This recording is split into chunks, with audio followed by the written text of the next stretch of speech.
Hey everybody, welcome back to Brainiac Baseball's 1985 Detroit Tigers season replay. Today's matchup is between the Detroit Tigers and the Kansas City Royals at Royals Stadium. On the mound for the Tigers today is Bryan Kelly, whose record is 7-9 with a 4.86 ERA, and pitching for the Royals is Keith Creel, whose record is 8-17 with a 5.32 ERA. Okay, well, we took 3 out of 4 against the American League's worst team, the Twins. We lost Game 4 in the 10th inning. Twins walked it off against Carl Willis. Now, we had Dan Petrie start that game yesterday, and he gave us nothing. I mean, he was overdue for a bad start. The fact that it happened against the Twins is, like, insulting to me. A team that we should have just absolutely demolished this series. But Petrie gave up 6 walks. What am I going to do with that? I can't do anything. 6 walks, 4 hits. He gave up 4 runs, 4 of the 5 runs. The bullpen came in the 4th inning and completely shut him down until the 10th inning. We did have chances to win. We could not come through in the clutch. We did have our B team in there offensively, but I could almost make an argument that our B team is in just about every game. We just don't have the type of lineup that can compete against the better pitchers in the league. And facing Frank Viola, who's, of course, a great pitcher in real life during this era, but the game doesn't respect him. And, I anticipated putting a lot more runs on the board than 4. But in reality, that's all we got off of Viola.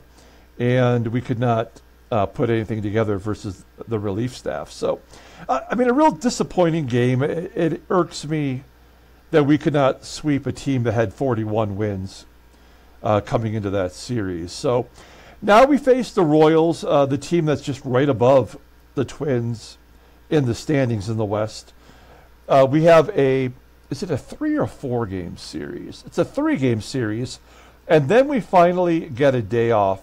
We have not had a day off since August 9th, and so it's going to be almost a month by the time we finally get to take a break. So we got a 3-game series versus the Royals. At the end of the month, of course, we have our August summary video that'll take place separately after this game video. And we'll take a look at the standings and league leaders as well as the September call-ups for the Tigers. I don't think there's going to be any surprises in the call-ups. The question is, when do we start finding ways to work in some of those guys to see what we have in them for next year, perhaps. So we got today and tomorrow's game to wrap up the month, and then we move into September, and then it's just another month until the season is over. Now, I did, we're going to go ahead and get the game started here. I did purchase a prize for the final giveaway of the year. As you know, the 4th place prize is always something fun and comical. And so the 4th place prize, I'm going to give you some hints. It is an autograph, because I said all 4 prizes will be autographs. The 4th place prize is an autograph of a Cy Young Award pitcher, but not someone that you would normally think, someone we've talked about a lot in the Detroit Tigers sim that we've been doing here for 6 seasons. Someone we kind of poke fun at, someone you would not normally think would be a Cy Young Award winner. And it's going to be an autograph of that player. And the card that is autographed is the card after the season in which he won the Cy Young Award. So that should be a lot of fun. I think it's a pretty fun little prize. So that'll be the 4th place prize. I'm still hunting the top 3 prizes. Also, before we get started here, I just want to throw out to Thomas D. Your 2nd prize arrived yesterday, the prize for completing a series. He finished the 1983 series, I believe it is. And so anybody who goes through and watches an entire series from the past I will send a prize to you. Your prize arrived here yesterday. I'll mail it out on Monday to you, so stay tuned. Okay. We do have Bryan Kelly on the mound. You know, the most we could say for him is that he's been there all year for us.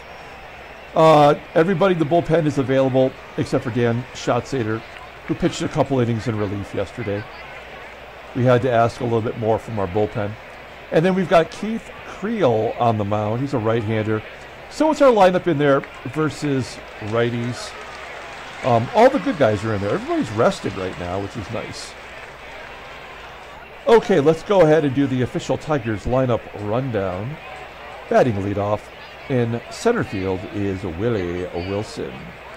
Batting second at shortstop is Barry Larkin. Batting third at second base is Lou Whitaker. Batting cleanup and DHing is Terry Kennedy. Batting fifth at third base is Mike Pagliarulo. Batting sixth in right field is Jim EISENREICH.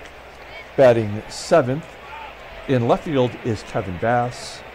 Batting eighth at first base is Rusty Tillman. And batting ninth and catching today is Mike McFarlane.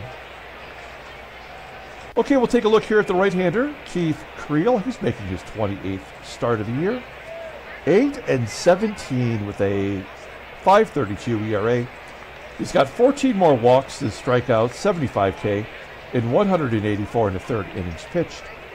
Opponents are batting .268 against him, 3 complete games. His fastball is pretty solid, topping out at 92 miles an hour. Ground ball percentage is right around 48%. The fastball is rated an 88. That's the only good pitch he has. Overall rated an 80. The 26-year-old righty is arbitration eligible at the end of the year. So the Royals will have to make a decision on whether they want to pay him or not. We just go back 2 starts and you'll see that he beat us, throwing a complete game.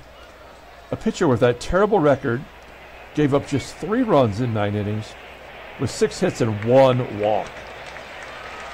Absolutely ridiculous. And then way back in June, he gave up 3 runs in 6 innings. He did take the loss there, walking 4 and striking out only 1. All right, we'll take a look here at the defense for the Royals, mixing it up a little bit. They got DJ Dozier in left field. Center field is Jose Gonzalez. And then the infield is okay on the left side, but the right side is bad with McGriff and Kelly Heath. Behind home plate is Lombardi. He's got a below average arm rated to 75. So perhaps we can run on him today. Okay, Willie Wilson leading it off versus Keith Creel. Wilson flies out to left field. I mean, we have not had a hit in the first 3 innings in I don't know how many games. It feels like forever. I might be off on that, but that's just what I expect now, is to not even get a hit, even with our 3 best on-base percentage guys in the lineup leading off. Oh, Lou! There we go. Big ups for Lou, 430 feet. To right field, his 15th home run of the year. And it's 1-0 Detroit. That makes me feel a little bit better when we get on top early. TK popping it up to third. And Rene Gonzalez making the catch. Okay, so we get a run on Whitaker's 15th homer of the year. Let's take a look here at the Royals lineup for today. Batting leadoff in left field is DJ Dozier. Batting second at DH is Webster Garrison. Batting third in center field is Jose Gonzalez. Batting cleanup at first base is Freddie McGriff. Batting fifth and catching is Phil Lombardi. Batting sixth at second base is Kelly Heath. Batting seventh at third base is Rene Gonzalez. Batting eighth in right field is Pat Sheridan. And batting ninth at shortstop is Garry Templeton. Okay, Bryan Kelly, he is making his 27th start. 7-9 with a 4.86 ERA. Leading the team in strikeouts with 111. That's in 142. And 2/3 innings pitched. Opponents are batting .237 against him. No complete games. Fastball topping out at 92 miles an hour. Ground ball percentage of 48.2%. He's got 3 good pitches, a splitter, a two-seamer, and a four-seamer just below league average, overall rated an 85. The 26-year-old righty is arbitration eligible at the end of the year. He's been scuffling here. Even when he pitches well, he's not getting a win. Just took a loss against Seattle, giving up 5 runs in 6 innings, including 6 hits, a couple of home runs, and 3 walks. Okay, we'll take a look at our defense. Yep, we're solid everywhere, but we continue to out-error our opponents every time. We do have McFarlane behind home plate. Infield looking good. Outfield is solid as well. In fact, I almost would argue defensively, we might have one of the best outfields in the game when you consider how many outfield assists we have. Okay, here we go. DJ Dozier leading it off versus Ryan Kelly. Dozier with a ground ball to first. You know, conversely, it's kind of amazing when the leadoff guy doesn't get on in the first inning. I feel like that's happened all series with Alex Cole. All 4 games, I want to say he got on base somehow. Webster Garrison goes to deep center field. Willie Wilson tracking it down. 2 outs. And Jose Gonzalez with the ground ball to Larkin. And a 1-2-3 inning. We'll take it. Heading to the top of the second. Mikey Pags leading it off. Pagliarulo batting .275 versus lefties and righties. That is a well-rounded player. I know exactly what to expect from Pagliarulo as he grounds out from second to second. 1 out. Jim Eisenreich with a laser into right field. Second hit for the Tigers. Eisenreich's average up to .260 now. Runner on first. Here's Kevin Big Hit Bass. I feel like the more at bats he gets, it seems like he gets quieter. Popping it up on the infield. 2 down. Runner on first for Rusty Tillman. Down to the number 8 spot. And he goes to right field with a base hit. I like the fact that we're getting base runners here, but I have no confidence, I guess is the word, that we're going to drive in a run here with Mike McFarlane up. And he gets picked off, yeah, so it doesn't matter. That's a very bad sign. We go to the bottom of the second. Brian Kelly facing Fred McGriff. The crime dog has 17 home runs. A little blooper into right field. Eisenreich coming in, making the catch. 1 out. Phil Lombardi with the base hit into right field. First hit for the Royals. And that will bring up Kelly Heath batting only .159. Should be an easy out. And Kelly strikes him out. First K for Kelly. I can't imagine with our rotation that we've had this year that when it's all said and done, Brian Kelly's going to lead our team in strikeouts. And that'll tie up the ballgame. Rene Gonzalez with the double. Had to happen. 21st double of the year. And will they take the lead with Pat Sheridan? No. 1-0, top of the third. Mike McFarlane was at the plate when Tillman got picked off. Striking out. Willie Wilson. Routine ground ball to third. Wilson under 300 once again. And Larkin with a blooper. A 1-2-3 inning. Yeah, the momentum totally shifted on that pickoff. Here's it for Templeton. Will he be going? How did Whitaker not get to either one of those? Webster popping it up. 1 out. First and second, here's Jose Gonzalez. Line drive into center field. It's pretty deep. Stay in the park, though. Oh, that's wonderful. I love it when the guy tags up from first and goes to second. So now the score is 3-1. I will intentionally walk McGriff. Oops, what am I doing? To get to Lombardi.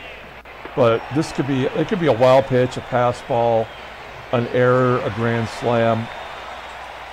I just got to play the odds. Yeah. I mean, there was nothing I was ever going to be able to do to prevent this from happening.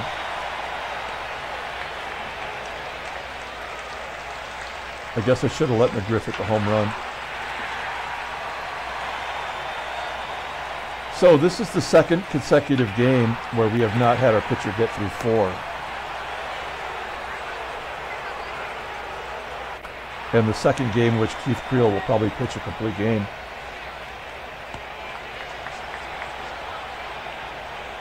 It sucks that somehow we are the team that comes to town and the other team does not fear us in any way.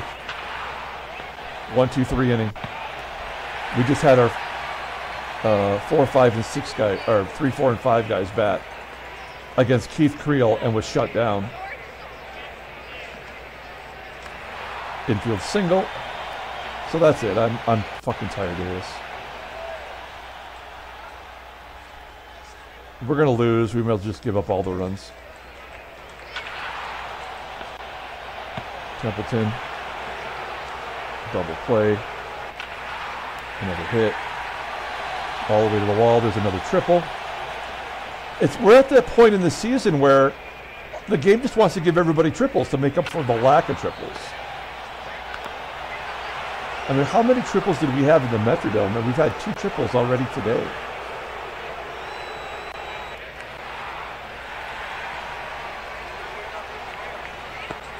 Fifth inning, we're just playing it out.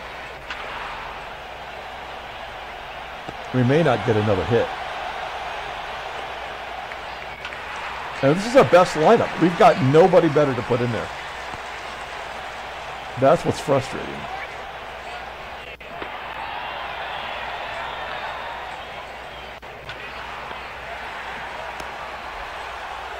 Another double play. The only way you can get double play is if you let somebody get on. 6th inning.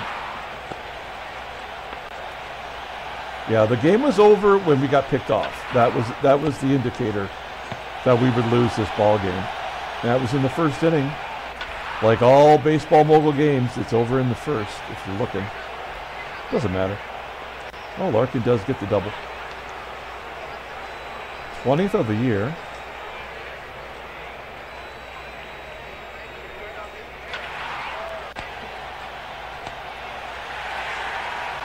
All right, good job by the creeper.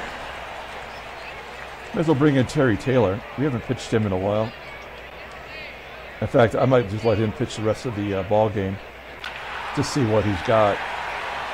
Maybe we put him in the number 5 spot.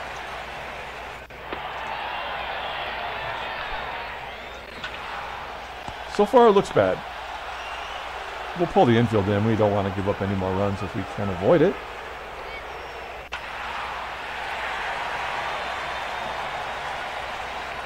Six to 1. You get the strikeout right after they score the run because it doesn't matter.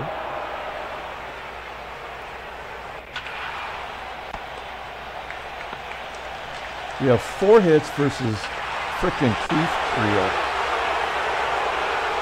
Nothing but solo shots, worthless solo shots. We're going to score another run. They're going to make it so that it's within 3. So there's a save opportunity. That's the way baseball mogul works.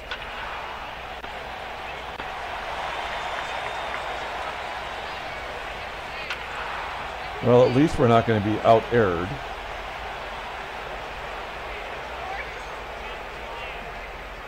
This is all useless.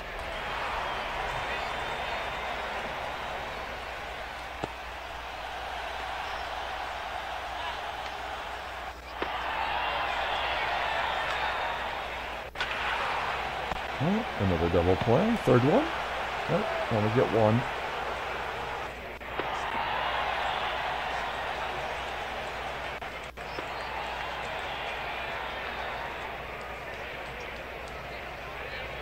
What?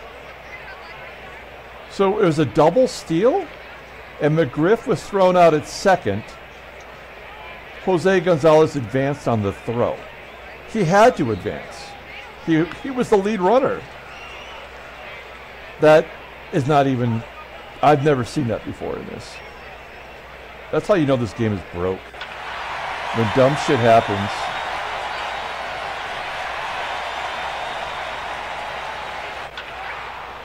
And he had to be safe in order to hit that home run.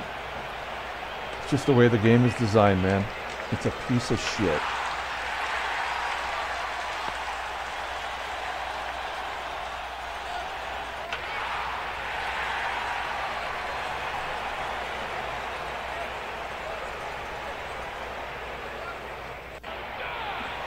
Well, I would have thought we were going to score to get it to be within 3, but it's definitely not happening now.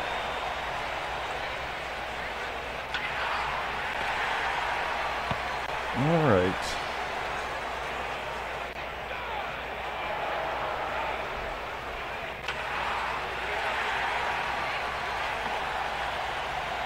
And a balk. So here's another run. It would not happen unless they were going to score. Oh, is it going to be another home run?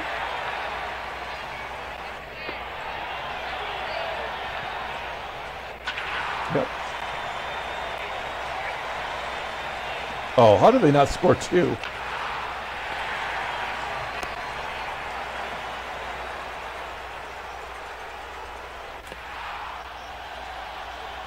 All right, final score is 9-2. Another piece of shit baseball mobile game, man.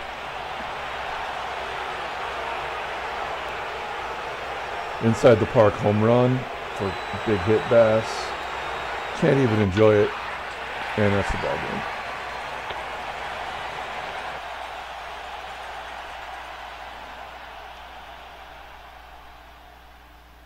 Take a look at the standings.